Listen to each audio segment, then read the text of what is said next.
많은 분들이 암호화폐 시장에서 가격 예측에 정말 목을 매죠. 그런데 예측이 아니라 생각의 틀 자체를 바꿔야 한다고 말하는 사람이 있습니다. 바로 오태민 작가인데요. 오늘 이 시간에는 그의 생각의 도구, 즉 툴킷에 대해 한번 깊이 들어가 보겠습니다. 자, 오늘 우리가 살펴볼 내용인데요. 먼저 지금 암호화폐 시장이 왜 이렇게 혼란스러운지부터 시작해서요. 오태민 작가가 말하는 언어의 감옥에서 탈출하는 법, 그리고 그가 제시하는 유연한 사고를 위한 툴킷은 뭔지 알아볼 겁니다. 이걸 실제 프로젝트, 바로 모빅에는 어떻게 적용했는지도 보고요. 마지막으로 우리에게 던지는 아주 중요한 질문으로 마무리할게요. 암호화폐 투자하다 보면 그런 생각 많이 들잖아요. 아니, 왜 이렇게 예측이 안 되지? 심지어 예측이 아주 살짝만 빗나가도 막 엄청난 좌절감을 느끼기도 하고요. 오태민 작가는 바로 이 지점에서부터 이야기를 시작합니다. 도대체 왜 이 시장은 이렇게 힘들고 감정 소모가 심한 걸까요? 오태민 작가의 이 말이 참 인상 깊어요. 10년을 살아남았다는 거죠. 여기서 중요한 건 완벽하게 모든 걸 맞췄다는 게 아니에요. 오히려 비트코인이라는 이 거친 야생마 위에서 떨어지지 않고 버텼다는 것 자체에 큰 의미를 둡니다. 그러니까 시장에 적응하면서 계속 이 게임에 참여하는 것, 그게 진짜 성공이라는 거죠. 자, 그럼 우리가 왜 그렇게 혼란스러워하는 걸까요? 그 근본적인 원인이 뭘까요? 오태민 작가는 아주 흥미로운 진단을 내립니다. 바로 우리가 언어의 감옥에 갇혀 있기 때문이라는 건데요. 언어의 감옥이라 이게 무슨 뜻일까요? 쉽게 말해서 우리는 세상을 너무 단순한 단어로만 보려고 한다는 거예요. 흑백 논리처럼요. 특히 비트코인처럼 복잡하고 새로운 시스템을 이해할 때 이런 이분법적인 단어들은 오히려 우리의 눈을 가리고 제대로 된 이해를 막는다는 거죠. 이게 바로 그 감옥의 창살들입니다. 대표적인 게 바로 중앙화냐 탈중앙화냐 이 싸움이죠.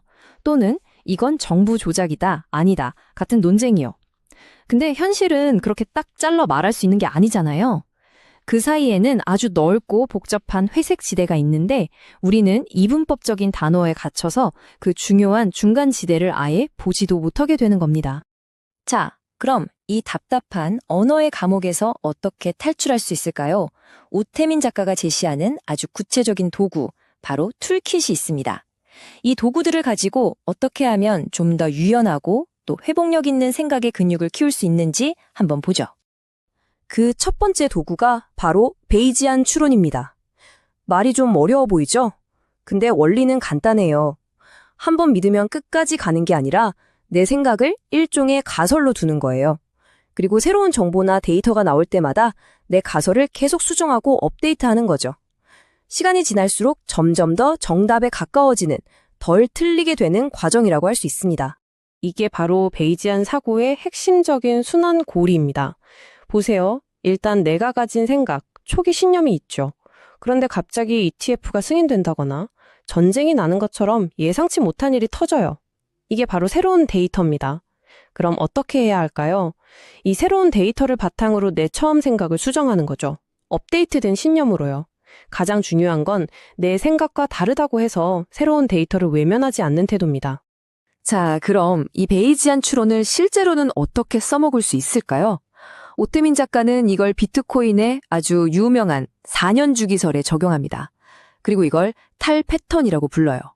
말 그대로 기존 패턴에서 벗어나자는 거죠.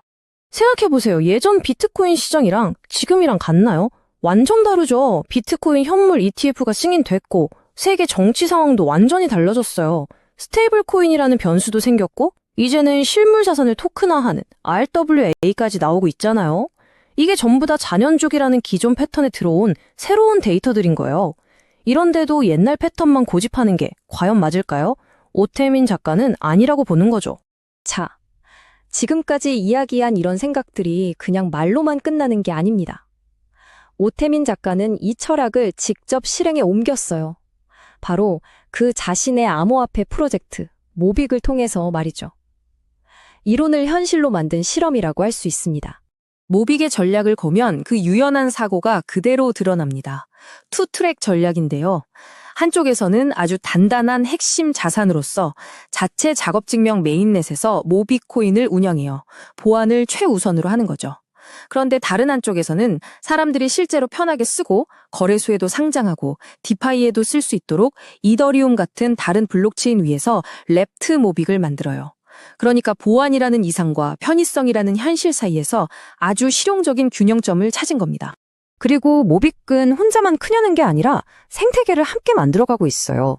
달러랑 연동되는 스테이블 코인, 파이퍼와 파트너십을 맺고 또 미국 부동산 같은 실물 자산에 투자자들과 연결하는 전문가들과도 선을 잡았죠. 궁극적으로는 국경을 넘어서 자산과 사람이 자유롭게 이동하는 일종의 텔레포트 같은 서비스를 만들겠다는 큰 그림을 그리고 있는 겁니다. 자, 이렇게 오태민 작가의 생각의 틀부터 실체 프로젝트까지 쭉 살펴봤는데요. 이제 이 모든 이야기의 핵심, 가장 궁극적인 질문에 도달했습니다. 결국 이 모든 이야기의 끝에서 오태민 작가가 우리에게 던지는 질문은 이거예요. 그래서 다음 가격이 얼마일 것 같아? 라고 묻는 게 아니에요. 그건 중요하지 않다는 거죠. 진짜 질문은 바로 이겁니다. 당신은 앞으로 어떻게 생각하며 이 시장을 바라볼 것인가? 다른 사람의 예측에 의존하는 게 아니라 스스로 생각하는 힘, 어떤 변화에도 적응할 수 있는 유연한 사고의 툴킷을 갖추는 것. 어쩌면 그게 이 혼란스러운 시장에서 우리가 얻을 수 있는 진짜 보상이 아닐까요?